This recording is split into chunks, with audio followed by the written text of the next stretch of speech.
Moin Moin, neues Video von Drehmoment. Wir sind wieder bei 0 Bar. Der Sven ist bei mir. Also 0 Bar sage ich immer. In Wirklichkeit sind wir bei Street-Tech, ne? Richtig. Im Odenwald. Und im Hintergrund seht ihr das Carbon-Auto, worum es heute wieder geht. Ja, wir hatten das Fahrwerk, als wir bei Twinbush waren, haben wir gesagt, nächste Video wird Fahrwerkbesprechung bei 0 Bar Street-Tech. Ist es nicht geworden, machen wir heute. Ja. Bei euch liegt ein KW Variante 3 mit unseren Achsschenkeln. Und bevor ich jetzt lange laber, ihr seid die Experten dafür. Was habt ihr vor damit? Ja, und wir werden es Umbau auf Luft. Gell? Wir gucken erstmal, was beim normalen Clubsportfahrwerk also das Federrad sind, wie das Setup ist. Gucke dann, was man an Luftfedern finde, was bei dem Fahrzeuggewicht erlaubt. Das ist dann auch nochmal wichtig, wo man guckt, was das Auto wiegt letzten Endes, dass man möglichst dicht drankomme vom Basissetup schon mal von den Luftfedern. Den Rest machen wir halt über die Abstimmung von der Dämpfer. Okay. Ja, das ist auch das Thema. Also uns war wichtig, es wird kein Fahrwerk von der Stange. KW, erstmal riesen Dank an KW, die uns den Umbau, ja, uns beim Umbau unterstützt haben, sage ich mal, von den Serienachsschenkeln jetzt zum KW Variante 3. Aber wir wollten jetzt nicht ein Serien-Clubsport-Fahrwerk draus machen oder was es halt so am Markt gibt, sondern eine individuelle Lösung für das Auto, was einfach noch nicht da war. Ja. Und ich überrasche dich jetzt mal, wir haben uns nicht groß vorher abgesprochen. Du weißt ja, was wir mit dem Auto vorhaben später, also Thema TÜV, sage ich mal. Wird das Auto auch einiges aushalten müssen. Und mit manchen Leuten, mit denen man über Luftfahrwerk redet, sagen die, ach, bau doch ein gutes Clubsport ein oder was auch immer, also normales Static-Fahrwerk. Ja. Luftfahrwerk ist doch für euren Zweck, außer für uns schon Schein, ist doch für die restlichen Zwecke gar nicht geeignet. Da würdest du widersprechen, ne? Weiterhin. Ja.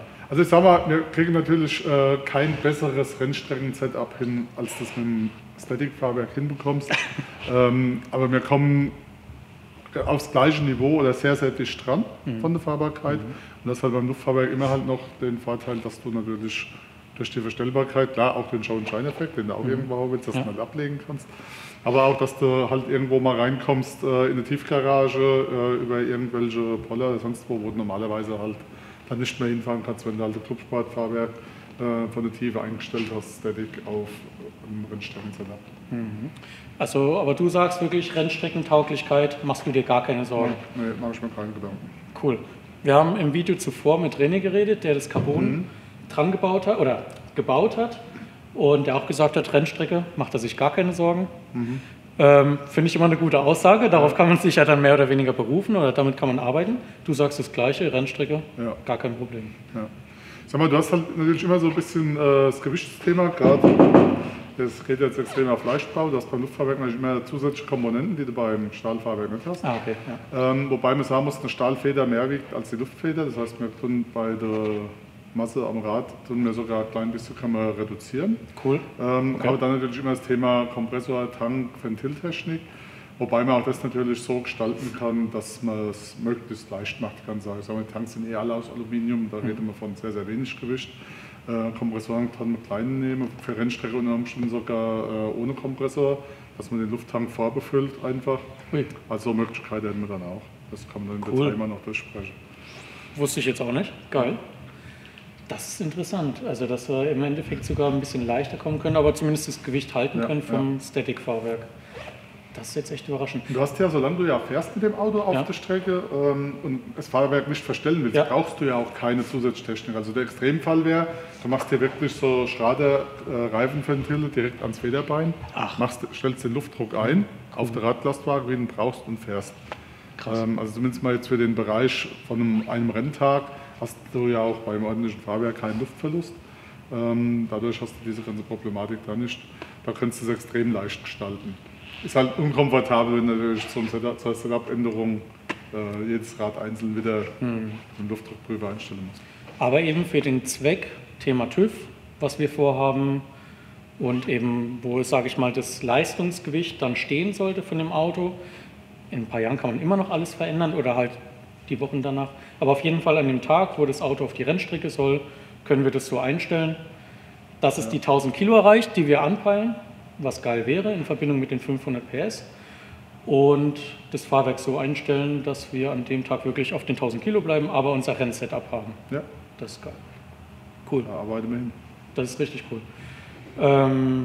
Krass, wollen wir mal ins Fahrwerk gehen? Ja, genau.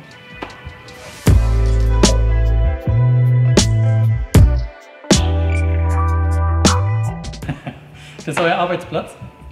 Hier ist der Arbeitsplatz von euch? Naja, ich normalerweise nicht so oft, gell? Okay. Aber hier machen wir die ganze Fahrwerksmontage halt. Okay. Also hier baut ihr die Endmontage sozusagen? Genau. Genau. Okay. Entwicklung wird dann eher im Büro passieren wahrscheinlich? Also Ja gut, wir machen halt was später am CAD oder halt direkt am Fahrzeugstand auf der Hebebühne. Okay, cool. So. Ja, jetzt erklär mal für Dummies wie mich, die noch nie Luftfahrwerk hatten, was ihr mit, also hier war vorher natürlich die Feder drauf, Ja. die gelbe von KW, die ihr alle kennt. Was macht ihr jetzt, außer die Feder zu entfernen? Gut. Feder ist jetzt unten. Jetzt müssen wir natürlich immer gucken, wie kriegen wir die Luftfeder drauf. Wir kriegen normalerweise von KW, wir arbeiten ja mit KW zusammen, dann bekommen wir auch Dämpfer ohne Gewinde speziell gefertigt für die Luftfederung. In dem Fall jetzt bei so einer Sonderanfertigung bauen wir das halt auf dem Gewinde auf. Das heißt, die untere Balkaufnahme wird auf dem Gewinde drauf sein dann, sodass wir es aufschrauben können. Müssen wir die Grundhöhe halt dann bestimmen über die Charakteristik vom Balk.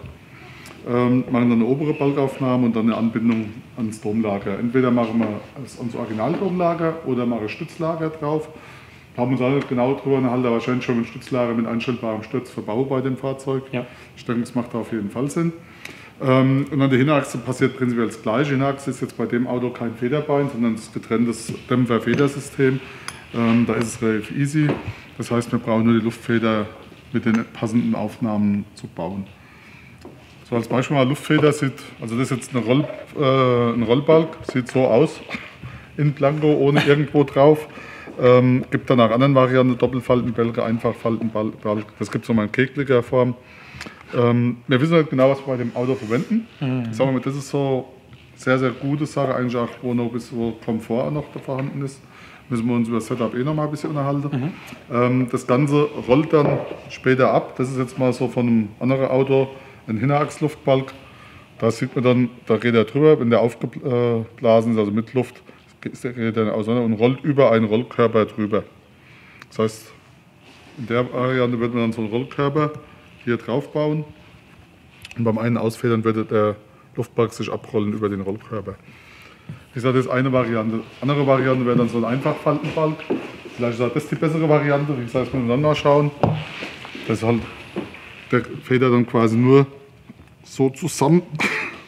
Kann ich das jetzt zeigen. Das ist natürlich, der wird dann auch bauchiger. Oder ein Doppelfaltenbalg sehen wir jetzt zum Beispiel hier vorne. Haben dann so ein Doppelfaltenbalg, das ist jetzt für einen VW-Bus eine relativ große Geschichte. Okay. Das gucken wir halt dann, wenn wir uns einig sind, wie Setup sein soll, und dann gucken wir das mit haben.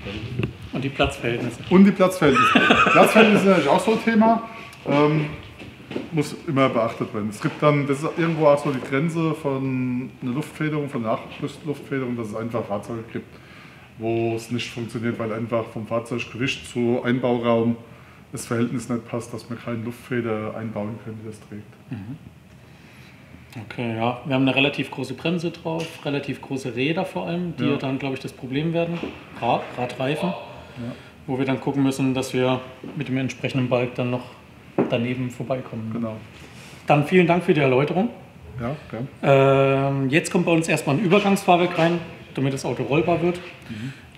Und relativ am Ende des Projekts, wenn alles drin ist, das Gewicht feststeht, Achslastverteilung, kommt das Auto wieder zu euch. Wir gucken, wie viel Platz wir noch haben. Ja. Und ja, dann freue ich mich drauf, was da reinkommt und wie genau ihr das löst. Ich glaube, dann kannst du mehr zum Technischen noch erzählen. Ja, sicher. Super. Dann vielen Dank nochmal für die Erläuterung. Danke. Danke. Ciao.